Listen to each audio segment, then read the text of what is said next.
来看民众党明仔载暗时6点半要召支持者伫立法院边仔举行全国开讲，小停挂问题。台北市警方明仔载早起9点半开始，就伫附近交通管制。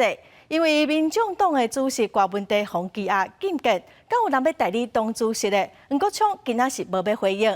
昨有媒体指出讲，检廉伫挂问题处理找到 USB， 有记录挂问题收申请金1500万。民众党讲哦，这拢是无正式的消息，嘛至于司法警察无公开的原则拢是假，要求北检就要解释。前台北市长、民众党主席郭文铁牵涉江华社用这争议，北院第2摆召开几下庭，郭文铁初5被裁定几下禁见，有支持者伫初6暗时到土城看守所静坐来陪伴，现场大约上100人集合。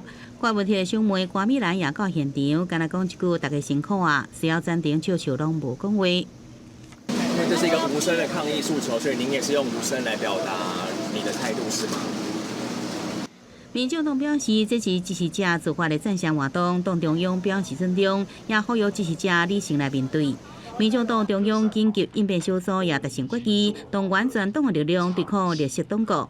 下将过路宣讲诉求司法爱公正，头针就伫初2暗时选伫立法院军宪楼头前开讲，早起会先召开行政记者会。警方讲，为着维护活动交通秩序甲安全，会看情形来管制集会现场周边的路段，并且看现场的状况甲人数扩大周边交通管制范围。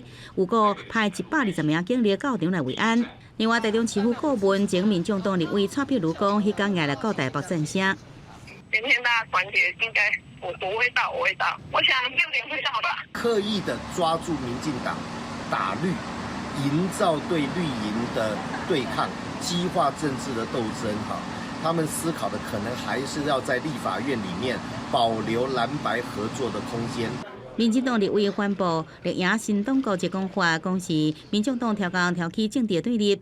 对于媒体讲，进前收查郭文铁徛架时，超出关键 USB 随身碟，其中有记载1500新庆件，敢若是收取违建集团主席新庆件1500万块。对此，民众党回击，这拢是无经过正式的消息，司法侦查无公开原则，是不是已经完全动作拢无判，被打跌头卡？这些都是未经证实的消息。企图影响社会舆论以及法官的心证，侦查不公开的原则，难道已经被视之为无物，践踏在脚底下了吗？